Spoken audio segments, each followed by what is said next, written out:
now I kind of want to talk about social media. Social media has been an ever-changing thing over the past couple of years. So how has social media affected voter turnout, especially among young voters? Early research on, including my work, on the effects of social media on turnout, where the argument was that, especially among young people who were more likely to use social media, that it was going to stimulate turnout. It was going to raise and increase turnout because we know that one of the factors that drives turnout is what we call social capital. And so when people feel, social capital is when people feel an interconnectedness with their community.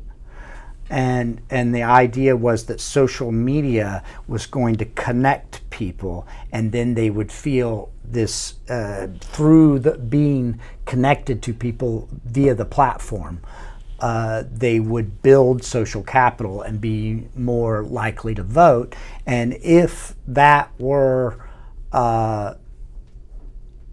if young people were more likely to be using social media, then it should push up young people turnout at higher rates than older people who are less likely to use social media.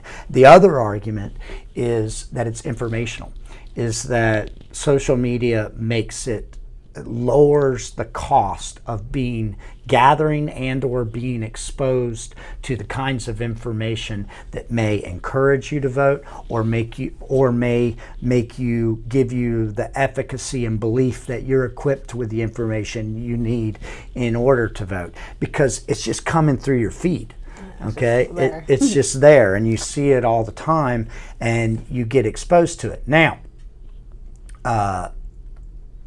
one of the other things, my colleague and I did some research, is we were one of the first to argue about the dangers of social media creating echo chambers and filter bubbles, where the algorithm is set up to respond to users' behavior.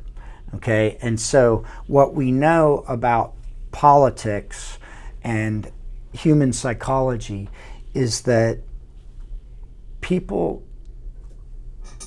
tend to avoid information that runs counter to their own predispositions, because what that does is being exposed to ideas, thoughts, positions that are inconsistent from your own can sometimes make you feel uncomfortable, cause cognitive dissonance, cause negative emotion, all kinds of things. And so people may avoid that. And what on the other side of that, what they may do is selectively expose, called selective exposure, where they are more likely to comment and or like or share with other people with whom they agree. And then the algorithm picks up on that. And so that if that's true, then on your feed, what continues to happen is more and more and more, you will just get exposed to information that is consistent with what you already believe. And then the result of that is we may have a public that becomes polarized more and more and more in our own little echo chambers and camps. Now, as far as turnout goes, the interesting thing here is that we were able to show that being polarized, that having an attitude that moves further and further to the extreme makes you more likely to vote. Well, I know me personally, I wasn't allowed to vote in this election, and I've seen that a lot of people who are my age, they also got really involved in an election that they couldn't even vote in. And that came through sharing social media posts and just sharing all those different things about voting. And it really gave me a chance to educate myself on things that I didn't understand. So I think social media has been a huge factor in how we're going to vote. And I think it's going to be a forever factor for us and how things are going to turn out in these elections.